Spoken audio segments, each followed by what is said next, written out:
So I'm sitting here recording this video and I think to myself that 2020 might have to go down as one of the best in-ring years for American pro wrestling. AEW in particular gave us some fantastic matches from the beginning to the end of the year. It wasn't easy putting together a list, but I managed to narrow it down to what in my opinion were the 10 best matches that AEW put on this past calendar year. This is Tranquilo Club, and this is my personal top 10 AEW matches of 2020.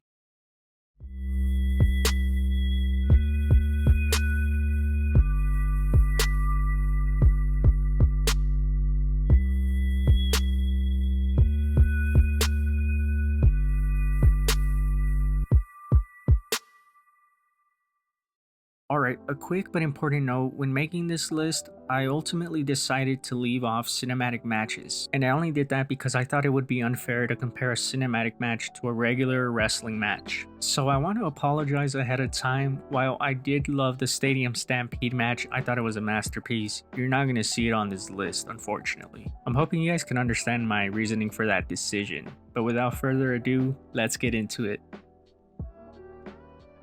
Starting off this list is the first ever cage match in AEW between Cody Rhodes and Wardlow. This match only happened because it was one of MJF's requests in order for Cody to be able to face him at Revolution. Cody Rhodes was going into this match as the biggest babyface possible, especially after those 10 lashes he had gotten from MJF just a week prior. And it was also a big way for Wardlow to finally make his in-ring debut for AEW. And what they delivered was a brutal, bloody mess of a match worthy of being the first cage match in AEW's history. Wardlow proved he was more than worthy of sharing the ring with Cody on his first AEW match. But of course, what we all remember this match for is Cody's moonsault off the top of the cage. Besides it being an epic moment that will surely go down in AEW history, it assured audiences that cage matches in AEW are for those who seek war.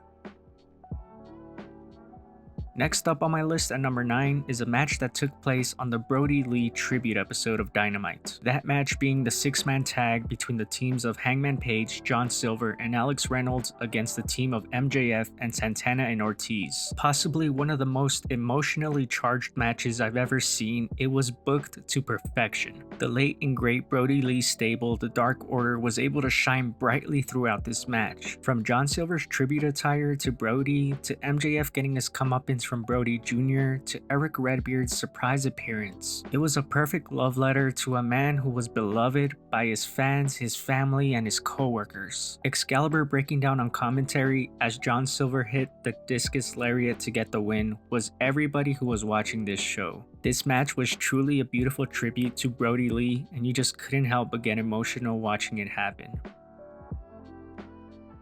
At number 8, we have Darby Allin versus Jon Moxley for the AEW World Championship. Prior to this match, Moxley cut an excellent promo on Darby Allin. He would say that Darby reminds Moxley of his own younger self. Moxley even called Darby his favorite wrestler in AEW, but he warned him to learn how to stay down when it's time to stay down. But Darby Allin, being the man he is, refused to do that when their match came. The match, another excellent encounter between these two competitors, had a real mentor versus student vibe to it. And there was a real sick false finish in this match when MJF interfered as he was feuding with Moxley at the time. In the end, however, Moxley had to pull out all the stops to take out Darby. And after the match, Jon Moxley would hold a bloodied and defeated Darby Allin in his arms, almost as if he regretted what he had done. A great piece of storytelling that only added to the interesting dynamic between these two wrestlers.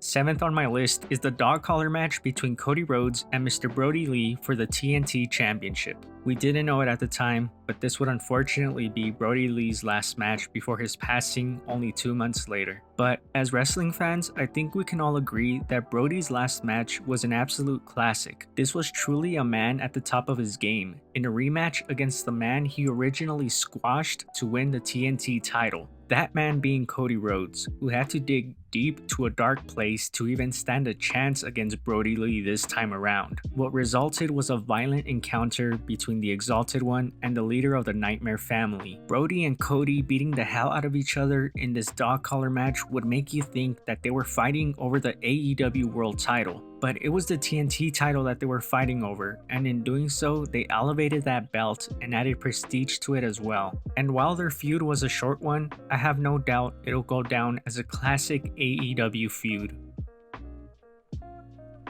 Closing out the first half of this list at number 6 is Kenny Omega and Hangman Page versus the Lucha Bros for the AEW Tag Team titles. Sometimes you just gotta put 4 of the best wrestlers in the ring together and give them 15 minutes and let them go all out. That's exactly what this match was. It was a pay-per-view level wrestling clinic given away on free TV. In my opinion, anything that Rey Fenix and Pentagon Jr. do is must-see TV. These two guys are absolutely insane in the ring. Rey Fenix in particular, in an era where everybody's able to do a moonsault, this guy is doing stuff that I've never seen before in wrestling. This match also happens to take place right in the middle of all the Hangman, Omega, and Young Bucks drama, which is one of the best wrestling stories in America of recent memory and only made this match even more of a nail-biter. Stay tuned to hear a little more on that later. At number 5, I have the encounter between Pac and Orange Cassidy at AEW Revolution. This is a match that I feel is often forgotten about when talking about the best matches in 2020, or people just aren't giving it the credit it deserves. This was the night that Orange Cassidy officially arrived. It's not often that a wrestler completely wins over the crowd in the arena and also the crowd watching at home in their first singles match in a promotion, but that's exactly what we saw happen here. We saw Orange Cassidy become a star in front of our very eyes. And credit to Pac as well, he was the perfect foil for Orange Cassidy. This was a classic but modernized babyface versus heel match. Orange Cassidy got possibly the loudest pop of 2020 in this match. Trent of the Best Friends said he almost started crying when Orange Cassidy was making his comeback and the entire arena was erupting for him. With 10,000 fans rallying him on, there's no denying this was a star-making performance for Orange Cassidy. Coming up at number 4 is the parking lot brawl between Best Friends and Santana and Ortiz. This match was about as good as a parking lot brawl can get. It had everything. There was blood, bumps, and Orange Cassidy. This match was actually built up really well for several weeks, where Santana and Ortiz destroyed Trent's mom's van. Yes, the same van that Sue, Trent's mom, dropped them off in for their tag team title match. There were really some star-making performances from all 4 men involved as they put on a hell of an entertaining fight. Trent in particular took one of the gnarliest bumps you would have seen last year when they threw him straight into the windshield of a car. But of course, nothing topped Sue coming in with a new van after the match was won by the Best Friends and them driving off in victory. All topped by Sue flipping off Santana and Ortiz in epic fashion. Coming in at 3rd on my list is none other than the Young Bucks versus FTR for the AEW Tag Team titles. This match had high expectations set upon it as it was years in the making, and somehow after all the years of going back and forth on social media, FTR and the Young Bucks delivered. This was a match between 2 tag teams who couldn't be any more different from each other, trying to beat the other at their own game. And besides being the biggest tag team dream match in years, it was also for the AEW Tag Team titles, which is considered by many to be the best tag team division in the world. So this was really a match to determine who was the best tag team in the world. After over a year of trying and coming up short, the Young Bucks would finally win the AEW Tag Team titles on this night by defeating FTR. And they did it in a match that was nothing but a tribute to tag team wrestling. An excellent one at that.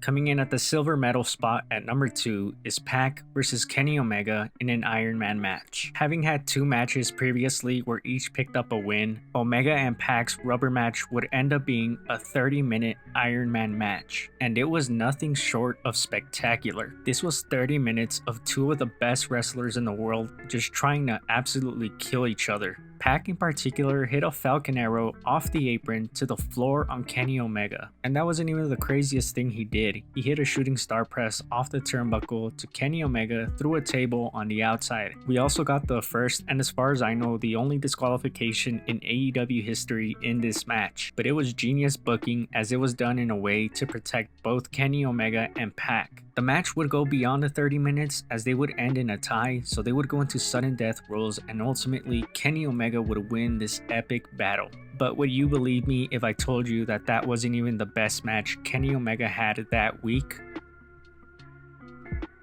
And here it is, my number one pick for match of the year in 2020. Hangman Adam Page and Kenny Omega versus the Young Bucks for the AEW Tag Team titles. Professional wrestling does not get better than this. In this match, you had 4 of the best minds in wrestling and 4 of the best wrestlers putting together a storytelling masterpiece. A match like this isn't possible unless the wrestlers have a deep, rich history with each other. And in this case, they did. But it was recent events that set off this ticking time bomb and brought us this match. This story was all about Hangman Page. And on this night in Chicago, Illinois, he proved that he was wrestling's next big superstar. Tony Schiavone said it best on his podcast. He said at one point during this match, he realized he was witnessing something special. And that's the type of feeling that doesn't really come around often in wrestling. You know when you're watching something that you'll remember for the rest of your life. Hangman Page, Kenny Omega, and the Young Bucks didn't just put on what in my opinion was the best match of 2020. They put on what'll go down